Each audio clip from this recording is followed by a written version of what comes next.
All right. Are we?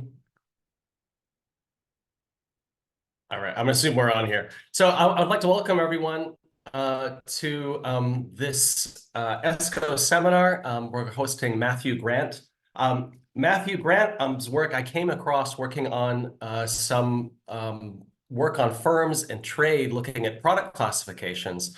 And basically, when you start looking into product classifications or any kind of government classification, you start to figure out that there's a lot of different artifacts in there, almost kind of like ancestral DNA or bits of things that might have had a use at some point, but now are kind of embedded in the system. And I got really curious about it. When I came across his work, I was really excited because he documents some of the processes and some of the government concerns and institutional concerns that get embedded into product classifications that we all kind of know and use for various things.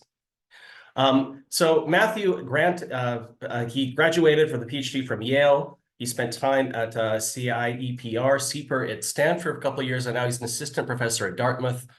He has a huge pipeline of publications relating to not just classification systems, but international trade, growth, and productivity. A really exciting research agenda. I'm really excited to have him here with us today. And discussing, we'll have Monique, who I remember now, I actually met as another research fellow at the LSE about 12 years ago. Couldn't remember exactly. Since then, she's moved on to NISR doing policy and economic research for the UK, and then actually into the UK government, working on EU trade negotiations, in particular when the UK left the EU, and now is working on industrial strategy and energy policy at the BEIS. So I'm looking forward to a really lively and very policy relevant and theory informed talk today. So Matthew, would you like to jump in? Thanks a lot, John. Let me go ahead and share my slides. Hold on. Sorry, I'm just figuring it out real quick.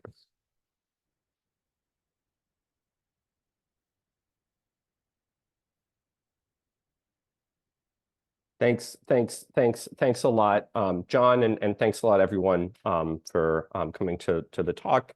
And I'm looking forward to your questions and comments. All right. So let me get started. So I want to talk about where the data that we all use come from. And because I'm a trade economist, I'm particularly interested in data about traded goods. And if I look into imports into the US, that trade is classified according to codes in the harmonized tariff schedule, which is a US specific classification. And when you look at data about imports, you don't get to see the full reality of the world. Instead, what you get to see is averages and aggregates, which are reported to you at the code level, right? And these codes are aggregating up, a lot of heterogeneity, right? So I have a couple of examples of codes here, right? So the first of these codes is a code that is used for essentially all imports of computers. Nothing about whether they're laptops or desktops, nothing about how much RAM or hard disk space, anything like that. And so there you can imagine that there's a lot of differences in the goods which are falling into this code. And then I have a second code here, which is a steel code, and for flat rolled steel products. And here we're being quite specific, right? We're talking about how wide the steel is, how thick it is, how it's been chemically treated, what kinds of chemical composition it has, and so on and so forth. The other thing which you should notice from these codes is that you can imagine a lot of different ways to classify the same thing, right? We could have split laptops out from desktops in the computer code. We could have imagined different, chemical compositions for those steel products. And in fact, if you look at the commodity codes which are used by the UK, those steel products are classified differently, right? So there's not just one way to do it. Okay, And so when we, I'm sorry. So when we look at these, think about these classification systems, a standard thing is to sort of assume that the classifications that you see reflect some objective underlying reality, right? And what this misses is that there's lots of different ways of cutting up and classifying the same stuff. And in fact, when I'm looking at the HTS, I'm showing that the degree of aggregation within codes is going to vary systematically across the schedule, across the set of products, and over time. Okay, so because of that, basically the first thing that I'm going to do in this paper is I'm going to develop a model of, why the classification is what it is. And in this model, the idea is that the classification is a policy tool, and it's being used to target policy, right? So the HTS maps imported products to the United States to tariffs. And so if you want to change how goods are taxed, you're going to end up changing how products are classified. Even though I'm basically going to focus on trade today, right? The idea that I have here is that it's much broader than just trade, right? Because we use lots of different types of data, which is been designed to implement policy in some way, right? So just a few examples. Occupation codes can be used for collective bargaining. Zip codes, which people like to use for geography in the US, sorry, as a measure of geography. They're used to route mail, and environmental regulations in the US are done at the level of industry classifications. Okay. So that's all very well and good, but why does this matter, right? And what I'm going to show you is that the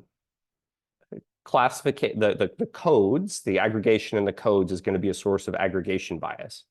And because the degree of aggregation is endogenous, that aggregation bias is also going to be endogenous and correlated with policy. Okay. So in brief, and I'll talk a little bit more about this, the model, the idea is that there's some government which is simultaneously choosing the classification and the policy, which is the level of policy which is being implemented by the classification, right? So what the classification is doing is it's lumping basically a lot of different goods into codes, and then at the level of each code, there's going to be one level of policy. So if two different objects map to the same code, by necessity, they are going to get the same level of policy. If you have objects which map to two different codes, then the government can apply two different policies to those objects. When codes are more aggregated, that means you're going to have more different types of objects that are falling within the same code. And so the government is going to have a trade-off, right, where when it makes codes super coarse, then the classification is very easy to design, right? But it means you're applying one level of policy to a lot of different objects, which the government probably wants to apply different policies to. And so there's going to be policy mistargeting, right? On the other hand, right, if you want to disaggregate a lot and have a lot of different codes, that's going to be very costly because you're going to have to describe and enforce everything. And by balancing out these two forces, essentially, the government is going to, we're going to sort of arise at an endogenous classification where how much heterogeneity we're aggregating up into a single code is going to vary across codes. And in particular, in places where that heterogeneity is going to be particularly important for policy mistargeting, we're going to end up with fine codes. And in places where it's generally easier to cut stuff up, we're also going to end up with more codes. Okay. So, then taking this theory, I'm going to go take a look at what's going on with HTS. And I'm going to show that it looks like a policy tool, right? That there are going to be systematic patterns in how much aggregation there is within a given code, which is going to vary across codes. And in particular, there's going to be more disaggregation in the places where the US government wants to have high tariffs. And the last thing I'm going to show is that because the amount of aggregation within codes is endogenous, there's also going to be endogenous aggregation bias. And I'm actually going to show that that endogenous bias is going to change the sign of economically important empirical relationships, in particular, the relationship between elasticities and tariffs. Okay. So that's the big idea. Let me get a little bit more into the details, right? So I want to sort of start talking about what the government is doing here, right? So in this model, what the government is doing is picking the set of codes and sort of, what goods get mapped to what code. And they're also going to pick a level of policy, right? So before I focus on tariffs, I want to just sort of make sure that everybody understands that the idea is more general than that, right? So if we're thinking about what the government might want to do, it might want to do things like regulate things, tax things, give information, right? And whenever you're thinking about these types of government functions, usually we think of the government as wanting different levels of policy for different stuff, right? So, in the US, as everywhere, environmental regulations vary by industry. So under the Clean Water Act, right, some types of establishments are subject to standards and others are not. There are frequently exemptions to sales taxes, like things like groceries or diapers. And the US runs special import monitoring programs for certain types of goods, right? And the key for a classification system here, right, is to communicate and enforce what types of goods fall under the policy, what types don't, and then maybe differences in the level of the level or type of policy across different types of goods. Okay. So from here on out, I'm just going to focus on tariffs on imported goods, right? And the key cost of aggregation here is policy mistargeting, right? That when there's a lot of different stuff in the same code, then some of it is not going to be taxed optimally, right? So if we're thinking about what determines optimal tariffs, there are optimal tariff formulas, right? Which are functions of elasticities, import shares, political considerations, stuff like that, right? And when you have different stuff, it's probably got different elasticities of supply and demand, different import shares and different political considerations. And so when you're applying this one uniform tariff to this different stuff, the government could have done better by disaggregating it out, right? And in particular, sort of in a bunch of messiness that I've left for the paper, not for this presentation, I sort of show that in fact how costly aggregation is going to be related to the variance across objects within a given code in these fundamentals, where by fundamentals I mean these things like elasticities, import shares, and politics that are driving the government's choice of optimal tariff. But not all of these variances are equally costly to the government, right? So in fact, how costly a variance in a given fundamental like an elasticity is related to how much changing, the level of that fundamental changes the level of the tariff, right? So if small changes in elasticities lead to big changes in optimal tariffs, then within code heterogeneity in terms of elasticities is going to be very costly. If it, and obviously also the converse. Okay, cool. That's the cost of aggregation. On the other hand, right, the cost of having a very disaggregate classification is that somebody has got to put it together. And so, you have to describe additional codes. You're going to sort of force importers to wade through a lot of details in order to figure out how they declare their goods properly.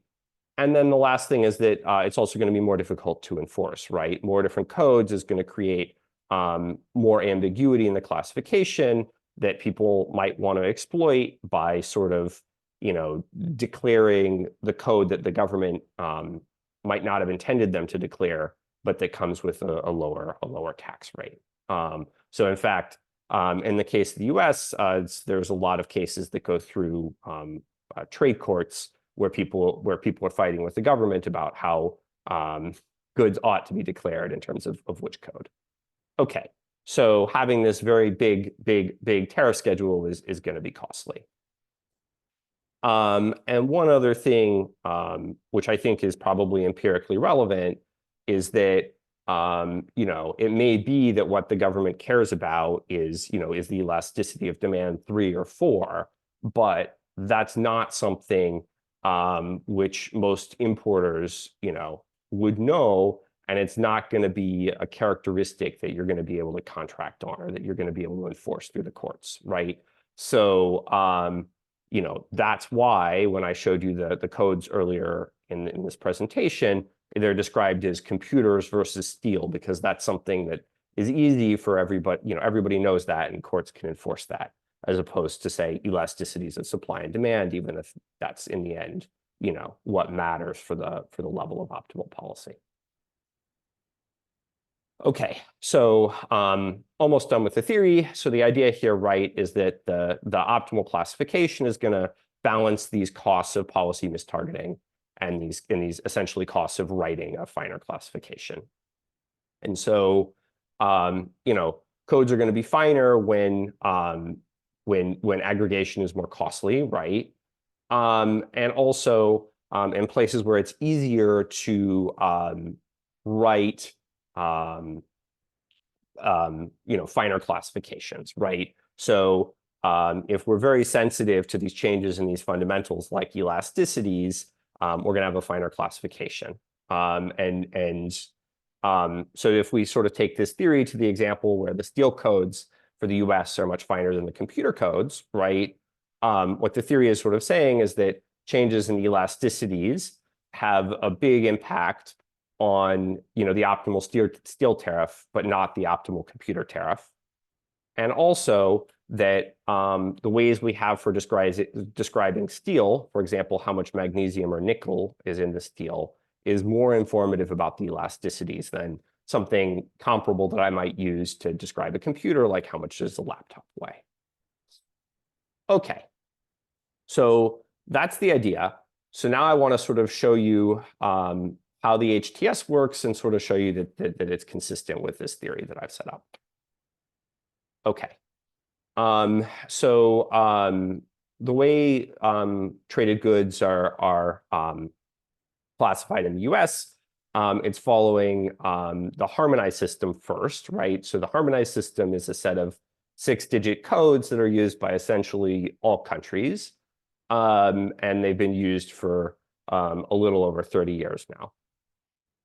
And the harmonized tariff schedule is a refinement of the harmonized system, which is specific to the US, right? So the way you classify goods is that, you sort of go top down. So you find, the closest, section, and then 2-digit code, and then 4-digit code, and then 6-digit code within a 4. And then when you're classifying goods in the US, you find the closest 8-digit code within the 6-digit code, and then the closest 10-digit code within the 8-digit code. So 8-digit codes in the US determine tariffs, and 10 digits, it's just statistics. People sometimes have the idea that the set of codes that we have is somehow about, the set of products. And so I have a silly example here where I sort of show that, if it exists, there's somewhere in the classification that it belongs. And so the set of codes is not equivalent to the set of goods, right? So I have something from like, a fake good from H.G. Wells's War of the Worlds. And I'm sort of showing, look, there are always these other categories, where if you had such a thing and you wanted to import it into the US, there's a code for it, basically. Okay. So here we have a new stylized fact, basically, which is how much the US government chooses to subdivide 6-digit codes into 8-digit codes is related to the tariff that the US government is imposing on these goods. So pooling, over a long period of time across a lot of different 6-digit codes, right? What you can see is that sort of on average, the US government cuts the average, the typical 6-digit code up into about 2 8-digit codes, but that there's incredible heterogeneity into how many sort of daughter 8-digit codes a given 6-digit code is cut into, right? Sometimes there's no subdivision. Sometimes, one 6-digit code becomes over 60 8-digit codes. And if you look at the difference between codes where there's a tariff versus not, when there's no tariff, basically the US government never subdivides. And in contrast, goods with a tariff get subdivided. That's basically the takeaway here. Okay.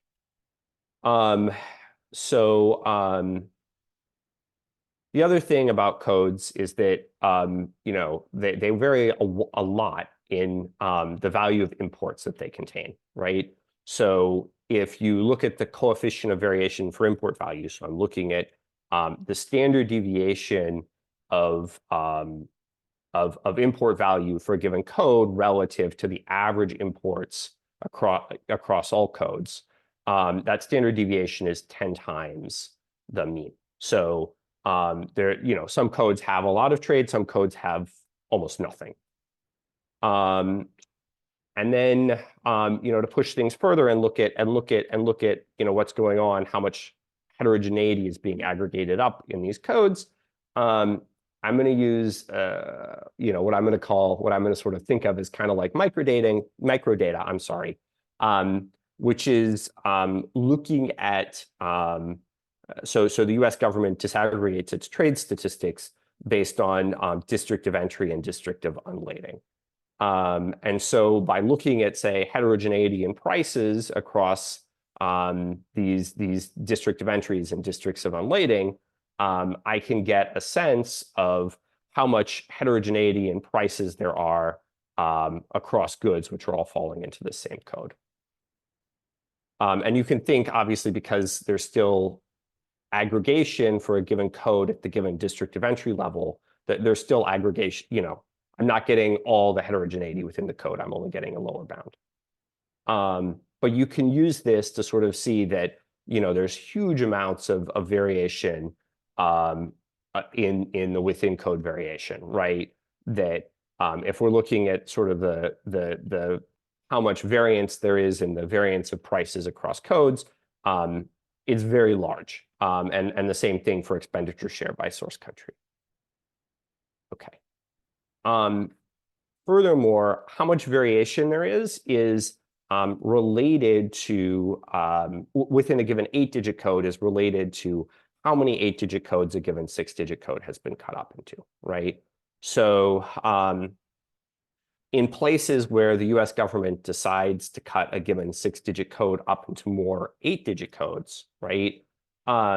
We can sort of do a variance decomposition, and we can sort of look at how much of the variance within the 6-digit code is across the 8-digit codes versus within the 8-digit codes. And what I'm sort of showing here is, regardless of whether you're looking at variances of price or expenditure share, that that when there are more 8s within a given 6, more of the variation in the 6 is across the 8s and less of it is within the 8s. Is what this table is showing. Okay. So sort of consistent with the idea that, in places where we care a lot, or where we as the government, where the government cares a lot about within code variation, then there's less residual within code variation in the 8s. Okay. So up until now, kind of what I've showed you is that the degree of aggregation in codes is endogenous, right? And the next thing for me to explain is how this aggregation causes bias, and show you, that this bias is important, and in the end, that we end up with this endogenous aggregation bias, which is going to confuse or have the potential to confuse empirical work. Okay, so when you have averages as opposed to perfectly disaggregate data, you can end up with aggregation bias. And one particular type of aggregation bias would be for that, averages cause bias basically when models are nonlinear. So, in practice, right, we see aggregated data because what we see is sort of aggregate and average outcomes for each code, right? So we see something like weighted average price or aggregate expenditure and quantity for a given code.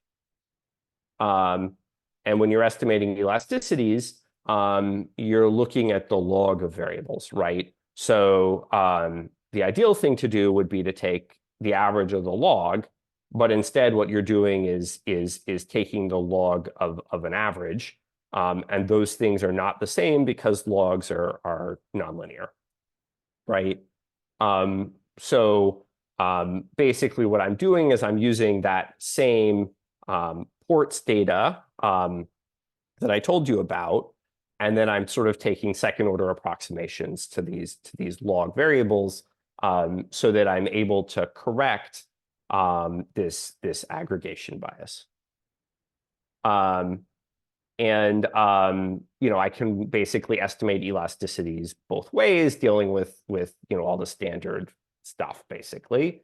And I end up with elasticities of demand, which are in terms of the sigma, and elasticities of supply, or inverse elasticities of supply, which are this omega.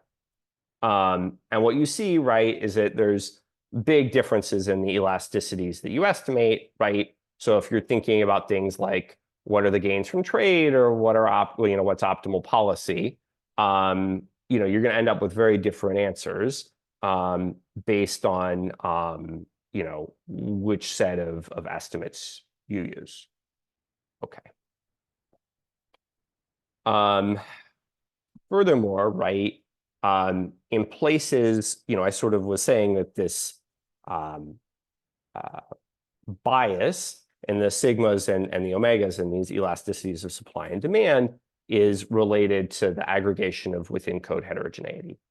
And so in places where the US government has cut 6-digit codes into more 8-digit codes, the resulting 8-digit codes are more uniform. And so what I'm showing you here is that then you end up with less bias in the elasticity estimates, right? So, when you have more 8s within a 6, there's less bias in the elasticities of demand. There's less bias in the elasticities of the inverse elasticities of foreign export supply. Okay. So, the last thing here, right, is that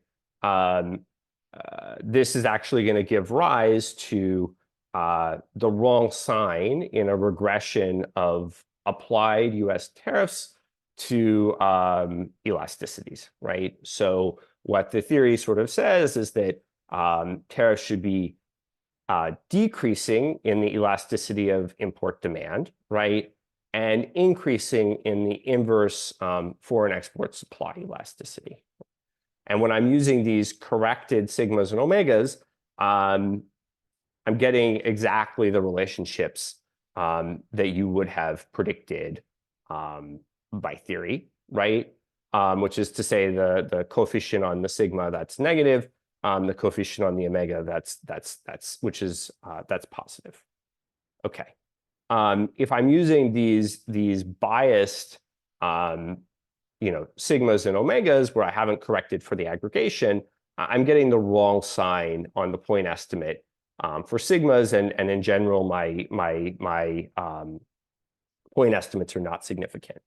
So what's happening here, right, is in places where tariffs are high, codes are small, and that means that basically there's less bias in my estimates of sigma and omega.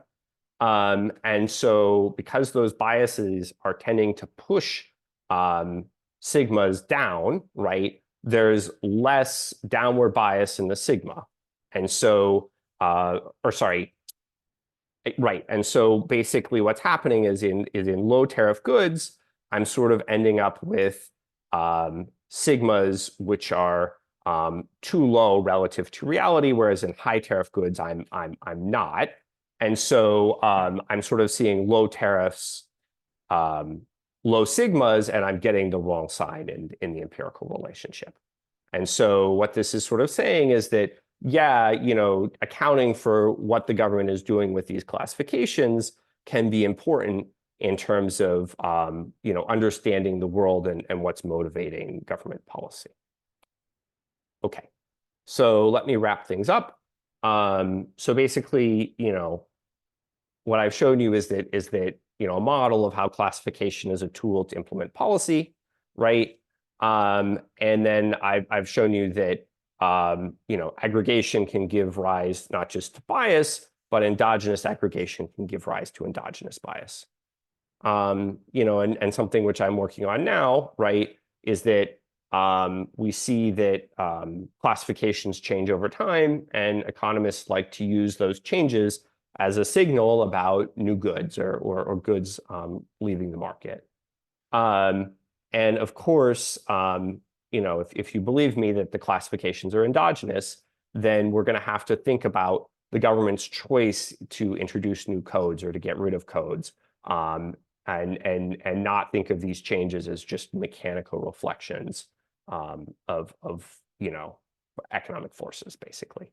So thanks a lot, and I'll look forward to comments and questions.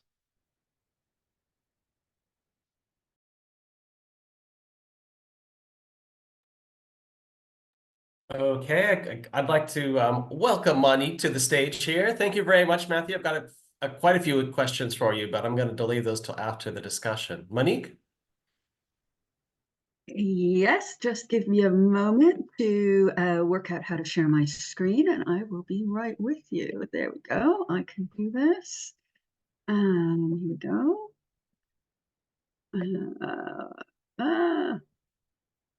This is now a bit odd. Let's see. There we go. Now it's working.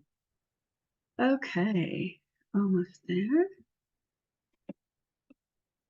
All right.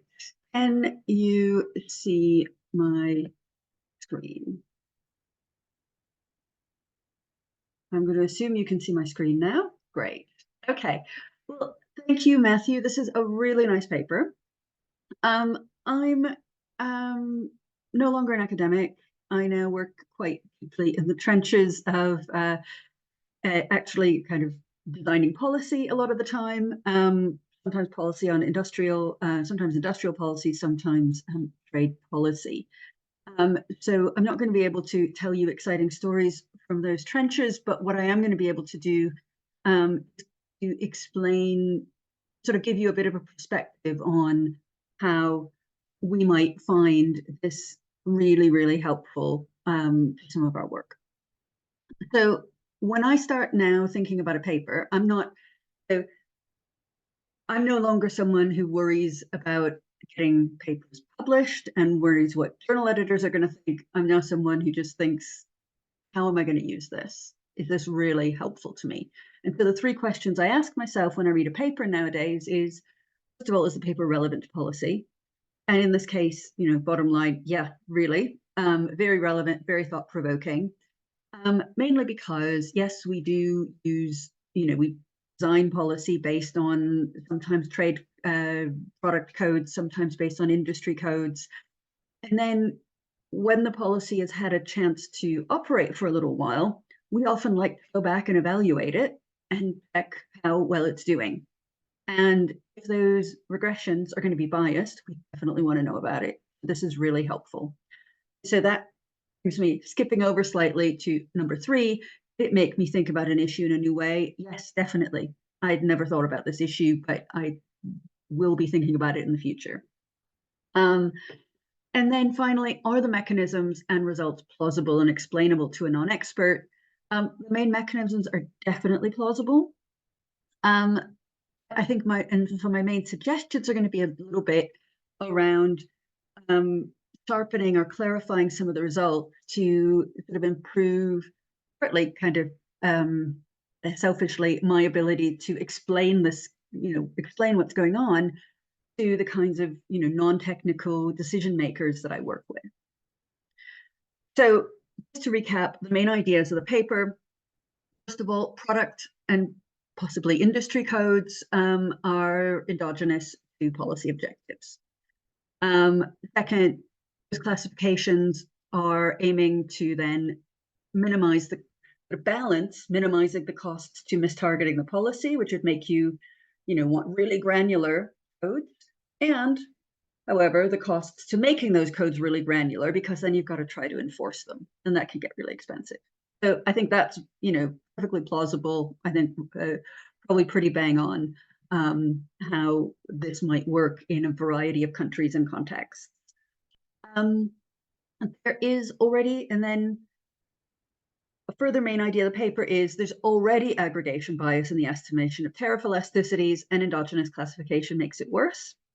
Again, plausible and well set out. And then finally, once this bias is corrected, the higher tariffs that are associated with lower import demand and foreign supply elasticities, that now comes into line with what some standard theories would predict. All very nice. The main thing I'm going to kind of focus on, and I'm going to try and keep it short so that the rest of you also have some time to ask some really good questions, is first of all, how generalizable is this? And second, how can the results be slightly sharpened or extended? So indeed, the paper presents quite compelling evidence that tariffs are more granular, for in a US context, that tariffs are more granular, or that codes are more granular when tariffs are higher.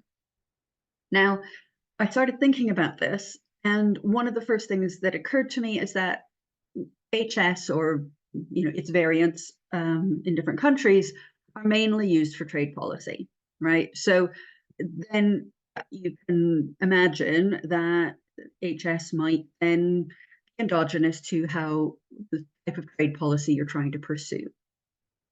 But how generalizable is the idea of endogeneity of classifications really?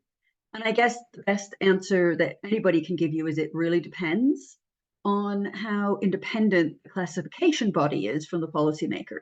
And that's ultimately a political economy question. And that can vary across policies and countries.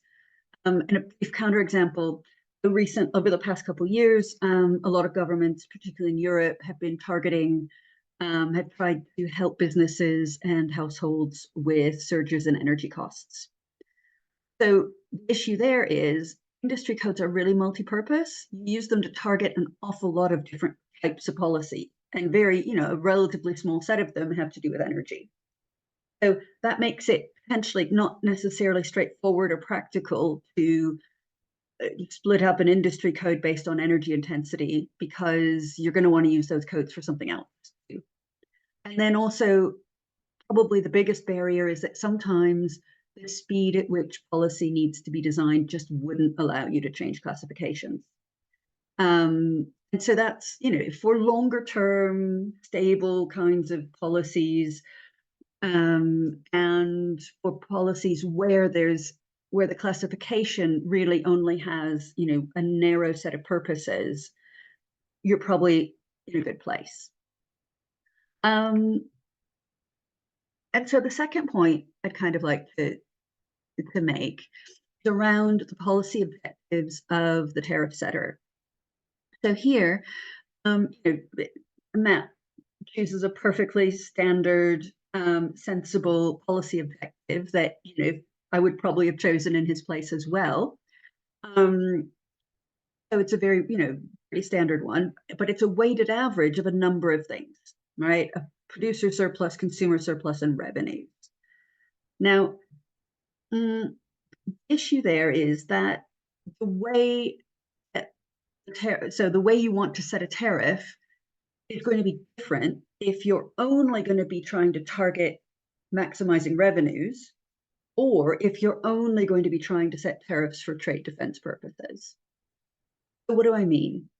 Imagine let's try the second case first, because that's sort of easier. Imagine you're in a world in which the only reason you're setting a tariff is you want to raise some revenues, right? So that's a pretty standard tax problem. You want to maximize revenues whilst minimizing distortions. You minimize distortions by putting higher tariffs on less elastic goods, right? Because you want to minimize behavioral impact, right? Now, in some sense, if you're going to set a tariff for trade defense purposes, the whole point is to influence behavior. You're not going to be trying to minimize behavioral impacts. You actually want to influence behavior. So, state subsidies say, why would you be engaging in trade defense in the first place?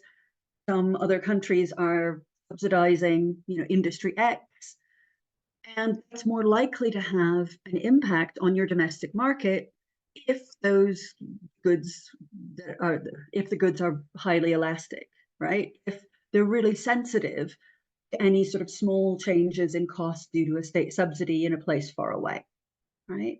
And so then you'd be, you'd see the opposite. You'd see higher tariffs observed on more elastic goods. And so what I'm sort of suggesting here is that it would help, people who want to apply this to have sort of work examples in which you're looking at only one of those objectives and to see what would happen and work through for us sort of how this would affect the bias. I don't think it would, I'm not saying this would necessarily reduce the bias, but it would be interesting and important for us to understand whether there's a difference, whether these different policy objectives affect the results, and if so, how. And finally, kind of a little more generally, if you wanted to try to generalize this framework, which I think Matt has the very valid ambition of wanting to do, you could kind of consider two different classes of policy objectives. Sometimes policies want to influence behavior, right? Things like, I don't know, a tax on, I go way outside my own patch, a tax on cigarettes, right? Often governments will tax cigarettes in the hopes that people will smoke less, right? Other times, policies are aiming to generate revenues whilst minimizing distortions. That is, whole aim is not to influence behavior, and you're going to be targeting low elasticity goods and services, right? So I think looking at those two sort of different types of, and then looking at the cases in which the tax rate or the tariff rate is positively or negatively correlated with elasticities is probably could be really interesting and could be really helpful for those of us out in the field. And I think that's pretty much it. This is just restating the results and suggesting that it would be nice to, to work through those two examples. And I think I'll leave it there. Okay, thanks a lot, Monique, for that great discussion. Matthew, I know people may have some questions here in a moment, but did you want to respond to anything in particular before I leave with some questions and we open the floor? No, I mean, mostly just to say thank you. I appreciate the super thoughtful discussion. And yeah, I mean, I agree that I don't mean to create a theory of everything. Instead, I sort of more want, people to think maybe a little more about where the data comes from, which doesn't mean that, necessarily policy setting and classification are always determined jointly, right? So like in the case of the 8-digit codes in the US, in fact, they're passed by policymakers, right? That those are the tariff lines. So when the US government says the tariff on X will be, 5% or whatever, the same legislators that are passing the tax level are also describing X. And then that's showing up in the statistics, and then that becomes your 8-digit code. And so in that way, it's obvious, the relationship is obvious. Whereas, yeah, for something like energy policy, maybe the policy is piggybacking on classifications which already existed for some other reason, right?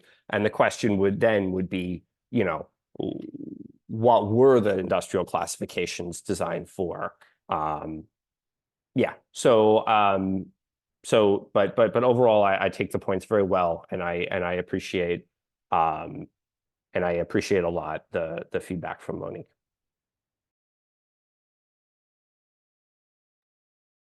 Hey, that's great. Thanks a lot. So I hear that Rachel, do you have a question that you wanted to put in? This is a great paper, and I was really impressed by your empirics. I just wonder if there's more to some of the classifications. Could it be history, that like computers were added so late they didn't have room to give them a very detailed codes, whereas something like live animals were very early on, so they could give them insane amounts of detail. And there's sort of a time lag for these things. Yeah, I agree. I mean, I agree with that a lot. I do think that, like, computer codes really only got detailed in the 90s. And that's a pretty long time after, trade in computers was a big deal. I would think more like the 80s, right? And for a long time, computers are getting lumped in with business machines. And, I guess my guess there is that for a long time, there wasn't, basically governments didn't care to classify computers more precisely, right?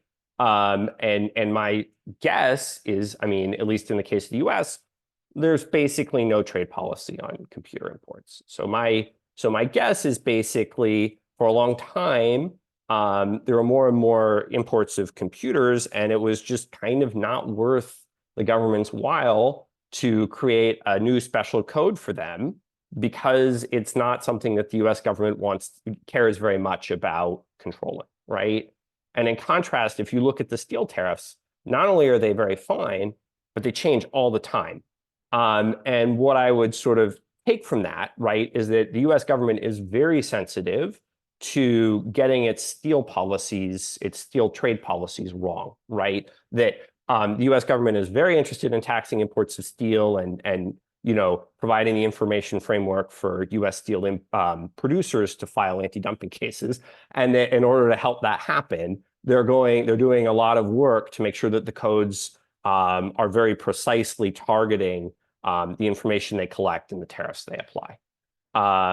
And so I do think, sort of there can be lags, but that sort of the lags are kind of endogenous, sort of in the way that I've described. Does that seem? I hope that makes sense. Yeah, I don't doubt they're endogenous, but there just might be a very long lag between the absolutely policy need and the code. Absolutely, and I think some of that then becomes relevant when people are trying to use changes in codes to learn something about changes in the economic environment, right? That if you sometimes people say, hey, a new code showed up, there's a new good, and computers show up in 94, and it's like, we all know computers were a big deal before that, right? And so that would be another way that you can get bias from the endogeneity of these classifications. And that's part of what I'm working on, sort of thinking about, how we could probably guess that computers were going to show up with a very long lag because the US government doesn't care about computers, basically.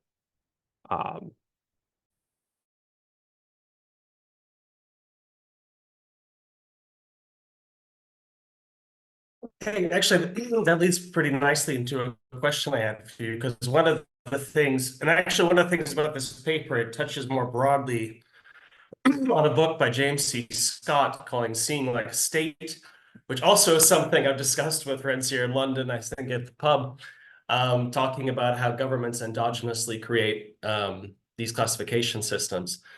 So are we still on, Mike? Because my internet is, there we go. So there's lots of examples in the product market space where exactly these classification systems are going to be lagging behind, right? Because technologies are new. That's where a lot of innovation comes from. But I guess, could I ask you a little bit about a similar thing, which is actually things like trade and services, which is a dark space, which is actually a higher volume for like many economies, in which we have absolutely no seeing of the state, right? So we have kind of some occupational classification systems, but it's a completely dark space. So tax, in the way that you suggest, is very important in the product market. Are there ways that could happen, or do you have any ideas why that isn't happening? Maybe for reasons like transfer pricing. I don't know. I'll leave it to you, Matt. Yeah, I mean, my guess is that in places where we end up with these kind of dark spaces, it's because essentially the government doesn't care to regulate them, or is not very involved in regulating them. So we have a lot of tariffs on imported goods, but for whatever reason, we're not trying to regulate services, and as a result, we don't get much information about services trade. I absolutely agree with that. I mean, it's sort of heading towards, conversations that I would have, in a bar. One of the things that I think is cool from economic history is like, what use people get out of the Domesday Book, right? Which is entirely tax records, right? The only reason we know so much about economic life, at that for that period in time in the UK is that basically somebody wanted to tax more efficiently. And so they went out and they collected a whole lot of information about, exactly what people owned. And, they were, it was designed in a very particular way where they're collecting information about the types of assets that they're interested in using to adjust basically tax rates. And yeah, it's the same thing, right? Where it's sort of like, for whatever reason, we're not interested in collecting this information about services. And so kind of it's, there's no map of the territory. And that's the same thing with, lots of other, parts of people's economic lives, which was not interesting to, basically the taxation authority. And so we don't get, we don't get to know about it. We know how many, cows you owned, but we don't know, lots of other stuff about what people were doing.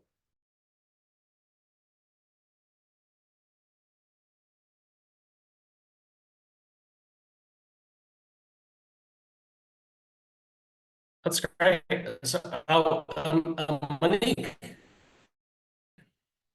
Yeah, just a quick question, just sort of a quick note on that. I mean, I think there's I think it's correct that sometimes we don't collect data because we're not interested in a policy sense. I guess, and that's probably really a fair assumption when you're thinking about goods, where it's pretty easy to collect the data and you're crossing a border, so you've got an easy way to check. Services are just a lot harder to measure. And so just as an example, say, let's imagine ESCO were paying you quite a lot of money to give this, seminar, only, right? If they were, and you had traveled to Britain to give the seminar, then someone at the border might have said, well, what are you coming in to do for? Then somebody might have stopped you from coming in because you're coming in to do paid work, right? that actually happens to someone close to me, but going the opposite direction, going to the US, right? But now we're all on a screen. There's no border guard. It would be actually incredibly difficult to measure that there was a services trade flow induced by this seminar. So it's not necessarily lack of interest. It can also be just hard for goods, probably lack of interest, services. And That's fair, right? That like some of it is not just about, you know, the benefits of classification for the government, but the costs of measuring. Yeah, absolutely. That's fair.